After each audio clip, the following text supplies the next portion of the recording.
आपण नेहमीच जिंकण्याबद्दल बोलतो, पण जिंकणं म्हणजे नेमकं काय आणि ते कसं मिळवलंय हे जास्त महत्वाचं आहे का? चला आज आपण जिंकण्याच्या या नीतिमत्तेचा जरा खोलवर जाऊन विचार करूया. तर मग प्रश्न हा आहे की फक्त जिंकणं हेच सगळं काही आहे का? आणि गंमत म्हणजे हा प्रश्न फक्त खेळाच्या मैदानावरचा नाहीये. तो आपल्या सगळ्यांच्या आयुष्याला कुठेतरी लागू होतो, नाही का? आणि याच प्रश्नाचं उत्तर आपल्याला खेळाच्या मूळ भावनेकडे म्हणजे स्पिरिट ऑफ द गेमकडे घेऊन जातं. कारण खेळ म्हणजे फक्त हार-जीत नाही. त्याच्या पलीकडे खूप काही दडलेलं आहे. हे बघा ना, राजीव गांधी खेलरत्न, अर्जुन पुरस्कार, द्रोणाचार्य पुरस्कार ही सगळी नावं आपण ऐकतो.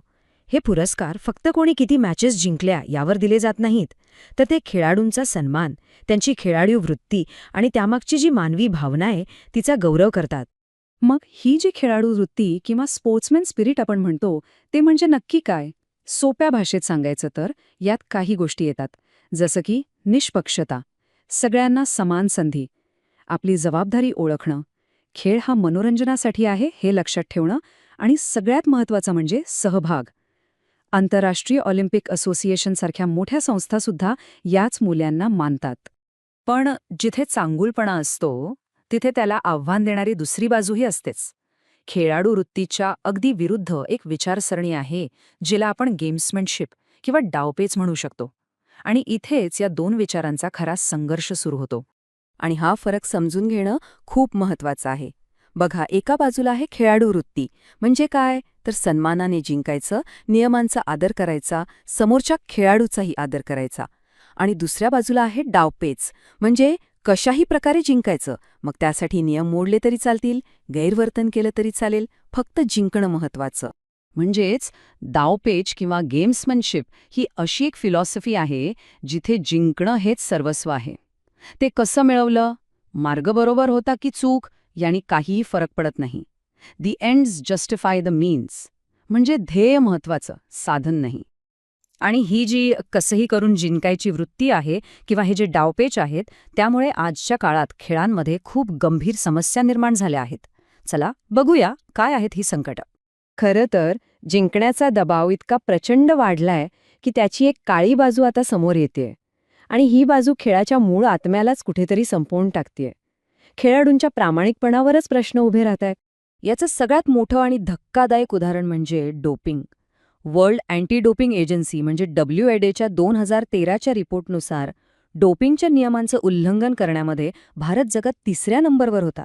विचार करा, हे आकडे किती गंभीर आहेत आणि आपल्या खेळासमोर किती मोठं संकट उभं आहे.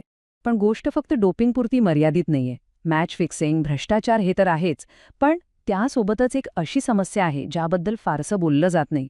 ती म्हणजे आपल्या होतकरू खेळाडूंना जेव्हा खरोखर गरज असते तेव्हा आर्थिक मदतीचा अभाव.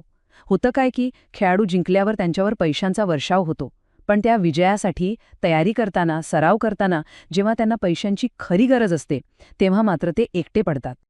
बरं, आता एका अशा विषयाकडे वळूया जो खूपच गुंतागुंतीचा आहे आणि सध्या खूप चर्चेत पण आहे. तो म्हणजे स्पोर्ट्स बेटिंग. आज आपल्या देशात हा एक मोठा प्रश्न उभा आहे की क्रिकेटसारख्या खेळामध्ये बेटिंग कायदेशीर करावं का? यावर ना खूप वेगवेगळी मतं आहेत. काहींना वाटतं करावं, काहींना वाटतं अजिबात नाही. जे लोक याच्या विरोधात आहेत ते काही महत्त्वाचे मुद्दे मांडतात. पहिला मुद्दा असा की पाश्चात्य देशांमध्ये जशी कडक नियमन व्यवस्था आहे तशी आपल्याकडे नाहीये. दुसरा आणि खूप महत्त्वाचा मुद्दा म्हणजे आपल्याकडे क्रिकेट हे धर्मासारखं आहे.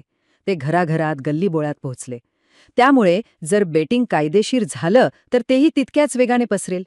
आणि यामुळे गरिबी, व्यसनाधीनता, कर्जबाजारीपणा यासारख्या सामाजिक समस्या वाढण्याचा मोठा धोका आहे. आणि यात सगळ्या संभाव्य सामाजिक दुष्परिणामांचा विचार करून आपण ज्या स्रोताचा आधार घेतला आहे त्याचा निष्कर्ष अगदी स्पष्ट आहे. तो म्हणजे भारतात बेटिंगला कायदेशीर मान्यता देणं हे योग्य ठरणार नाही. ठीक आहे, समस्या तर खूप आहेत, पण मग यावर उपाय काय? खेळावरचा हा जो विश्वास कमी होतोय तो परत कसा मिळवायचा?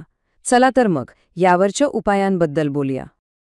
याच दिशेने आपल्याकडे भारतात एक खूप महत्त्वाचं पाऊल उचललं गेलं होतं. खास करून क्रिकेटमध्ये सुधारणा घडवण्यासाठी सर्वोच्च न्यायालयाने RM लोढा समिती नेमली होती. या समितीचा उद्देश होता क्रिकेट प्रशासनात नैतिक मापदंड निश्चित करणं.